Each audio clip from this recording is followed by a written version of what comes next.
Hello everyone, welcome back to the channel. आज हमारे journal series का ये 5th वीडियो है और आज हम लोग ये सारे टॉपिक्स को डिस्कस करने वाले हैं। That is goods given as charity, loss of stock by theft और फायर, या फिर डिफरेंट केसेस ऑफ ड्राइंग्स या इंट्रोडक्शन ऑफ कैपिटल। तो चलिए without wasting any more time start करते हैं आज की क्लास।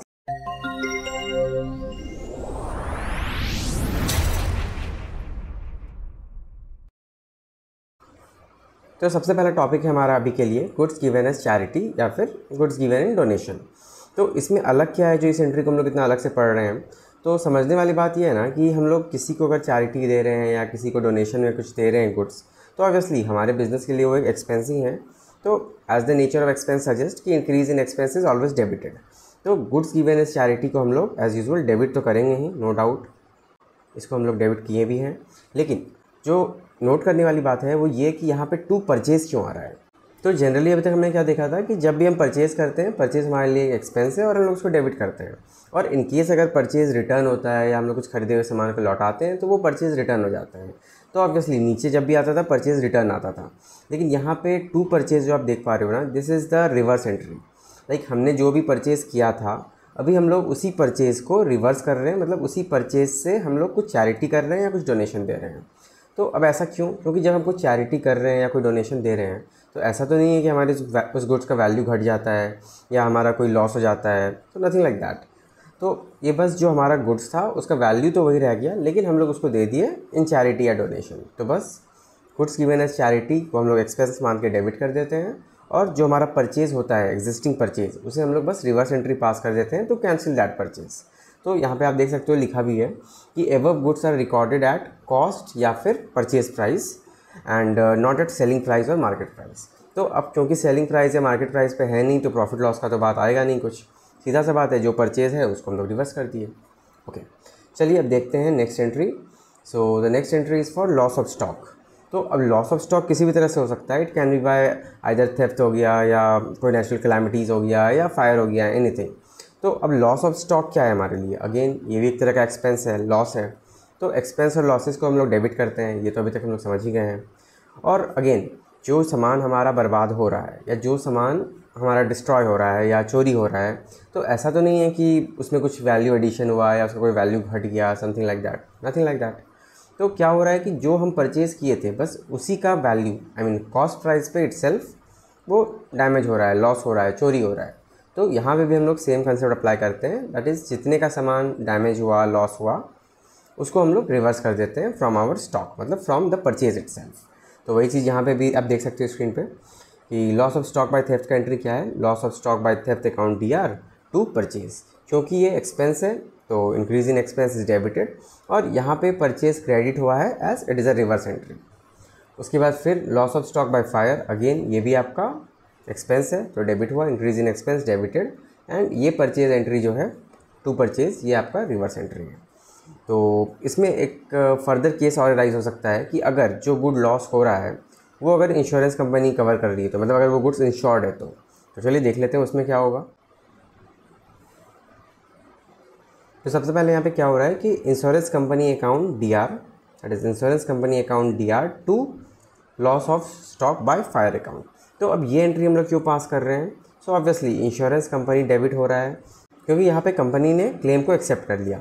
मतलब हम ये कह सकते हैं कि हमें जो अमाउंट मिलने वाला है that has been due for now.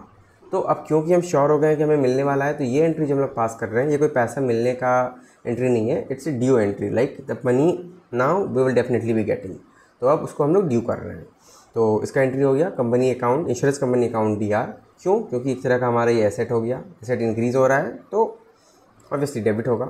और to loss of stock by fire, to loss of stock by fire. तो अब यहाँ पे क्या हो रहा है कि loss of stock by fire generally क्या होता है, लॉस को हम लोग डेबिट करते हैं, लेकिन यहाँ पे हम लोग क्रेडिट इसलिए कर रहे हैं क्योंकि हमारा जो लॉस है वो ऑलरेडी फायर में हो गया है, लॉस ऑफ स्टॉक हो गया है। लेकिन अब जब हमें इंश्योरेंस कंपनी से क्लेम मिलेगा तो ये पैसा जो है ये लॉस इतने से कम हो जाएगा। So whenever there is a decrease in loss तो हम लोग क्रेडिट करते हैं। तो यहाँ पे क्या है, एक्सपेंस या लॉस जो भी हम बोलें ये हमारा डिक्रीज़ हो रहा है, so that is the reason ये यहाँ पे क्रेडिट हुआ है। ठीक है, तो अब जो है कंपनी क्लेम तो दे रही है, I mean insurance company claim तो दे रही है, बट क्या ये ज़रूरी है कि वो पूरा क्लेम दे? नहीं, समटाइम फुल क्लेम दे देती है, समटाइम फुल नहीं भी देती है। So again based on this two condition entry थोड़ा वेरी करेगा, देख लेते हैं। सो अगर पूरा क्लेम मिल रहा है तब तो सीधी सी बात है कि bank account DR to insurance claim. क्यों? क्योंकि बैंक अकाउंट में पैसा आया तो हमारा एसेट बढ़ा तो डेबिट हुआ। और दूसरा कंडीशन क्या हो सकता है कि partial amount is paid by insurance company. तो अब अगर पार्शियल अमाउंट पे हो रहा है तो वैसे में क्या होगा कि पैसा तो ऑब्वियसली आएगा। लाइक फॉर एग्जांपल हम लोग ले सकते हैं, जस्ट ए मिनट, यहाँ पे जगह थोड़ा सा कम है तो इसे मैं थोड़ा रिसाइज कर देता हूँ।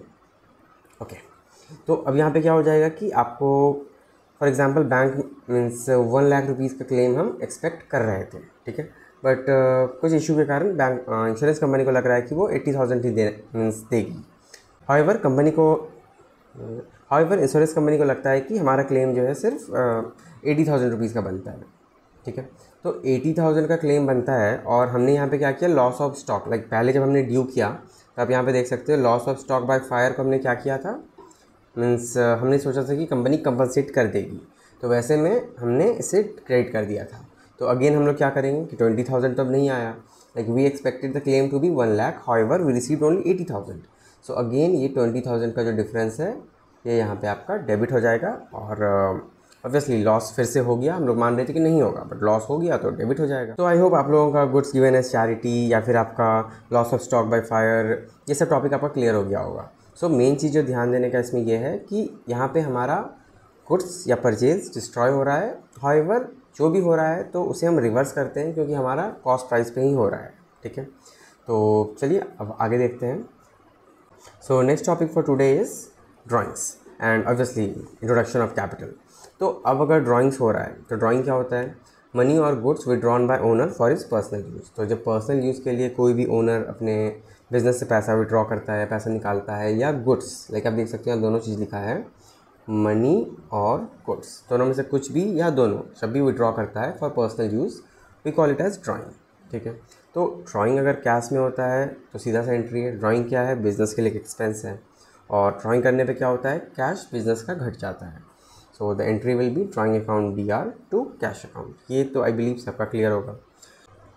और दूसरा केस क्या हो सकता है कि ड्राइंग्स ऑफ गुड्स, मतलब ये भी तो हो सकता है ना कि बिज़नेस की ओनर जो हमारे अपने बिज़नेस से पैसा विड्रॉ कर रहा है उससे कुछ सामान खरीदता, तो हो सकता है वो सामान हमारे खुद के बिज़नेस में भी अवेलेबल हो, तो हम लोग डायरेक्टली जो है गुड्स को ही विड्रॉ कर लेते हैं। तो ऐसे केस में भी क्या होता है कि हम लोग गुड्स को विड्रॉ जो कर रहे हैं तो क्या उसमें कोई अपना प्रॉफिट मार्जिन जोड़ रहे हैं या कोई लॉस हो रहा है हमें, नथिंग लाइक दैट। जो हमारा कॉस्ट पे था उसी कॉस्ट पे हम लोग विड्रॉ कर लिए, ले लिए। तो अगेन यहाँ पे जो है to purchase as a reverse entry यहाँ पे आ जाएगा। लाइक जितना हमने ड्राइंग किया, ड्राइंग अकाउंट DR टू जो हमारा परचेज था उससे जो हमने विड्रॉ किया तो उतना परचेज हमने यहाँ पे घटा दिया। तो ये एक सिंपल सा एंट्री है, drawing account DR to purchase. Okay, अब यहाँ पे क्या है आपका सेम चीज़ कैपिटल में भी हो सकता है। Like we know whenever we introduce capital, okay just a minute, यहाँ मैं एग्जाम्पल हटा देता हूँ। Now let's take an example of capital introduce. तो जब भी कैपिटल इंट्रोड्यूस होता है बिजनेस में, it can be first time capital या it can be an additional capital, additional और इवन फ्रेश कैपिटल, जो भी आप बोल लो। तो क्या होता है जनरली हम लोग क्या एंट्री पास करते हैं, cash account DR to capital account. एक बिजनेस में क्या है, कैश आ जाता है और बदले में क्या होता है हमारा बिजनेस का कैपिटल बढ़ जाता है। तो increase in capital is credited and increase in asset is debited. तो cash account DR to capital account. However many times क्या होता है कि हम लोग जो कैपिटल इंट्रोड्यूस करते हैं सिर्फ कैश में नहीं करके सर्टेन कॉम्बिनेशन में करते हैं। लाइक कैश की जगह बैंक कर सकते हैं या कैश और बैंक दोनों कर सकते हैं या कुछ एसेट्स कर सकते हैं। अब नेक्स्ट केस क्या हो सकता है कि जैसे कि यहाँ पे हमने कैश में किया कैपिटल को इंट्रोड्यूस, वैसे ही अदर तरीके से भी हो सकता है। Like it can be combination of cash and bank और cash bank and other asset या फिर जस्ट अनदर एसेट, ठीक है। तो चलिए इसका एक एग्जांपल देख लेते हैं हम लोग। Like suppose an additional capital was introduced in form of let's take it as stock worth 50,000, machine और machinery worth 80,000 and cash worth 20,000। तो अब इसका हम लोग कैसे एंट्री करेंगे, तो ऑब्वियसली ये सब क्या है, एसेट है, हमारे बिजनेस में आ रहा है तो डेबिट होगा। और ये सब क्या आने से हमारा कैपिटल बढ़ रहा है, बिजनेस का वैल्यू बढ़ रहा है, तो कैपिटल भी बढ़ेगा। तो कैपिटल बढ़ता है तो हम क्या करते हैं, क्रेडिट करते हैं। सो the entry will be something like this, like stock account DR masonry account TR, cash account TR, ये सारे को डेबिट कर देंगे। और लास्टली टू कैपिटल अकाउंट, तो ये हो जाएगा हमारा entry, I mean general entry for additional capital for other than cash. Like cash के अलावा अगर किसी और तरीके से कैपिटल इंट्रोड्यूस होगा so it can B this way. ठीक है, तो आज का ये शॉर्ट वीडियो में आई बिलीव आप लोगों का ये 3 टॉपिक क्लियर हो गया होगा। That is whenever we donate goods, I mean whenever we give goods as charity, या whenever goods is destroyed in fire, natural calamities, theft, loss, anything, या नहीं तो फिर व्हेनेवर पार्टनर्स विदड्रॉ, या whenever partners make drawing in form of goods, I mean other than cash. तो common क्या था आज के टॉपिक्स में कि हम लोगों ने ऐसे सिचुएशन को देखा जहाँ पे कि हम लोग क्रेडिट में परचेज़ को लिखते हैं, दैट इज़ ये वाला टू परचेज़। तो अब टू परचेज़ लिखने का क्या मतलब था कि यहाँ पे हम लोग परचेज़ रिटर्न का बात नहीं कर रहे हैं, यहाँ हम लोग बात कर रहे हैं परचेज़ जो हमने किया उसके एंट्री को रिवर्स करने की। तो ये कंसेप्ट को आपको थोड़ा ध्यान में रखना है। सो आई बिलीव यहाँ तक आप लोगों को सब कुछ क्लियर रहा होगा। तो अगर आप लोगों को आज का वीडियो समझ में आया तो please like this video, share it among your friend and do subscribe my channel. Thank you and thanks for watching.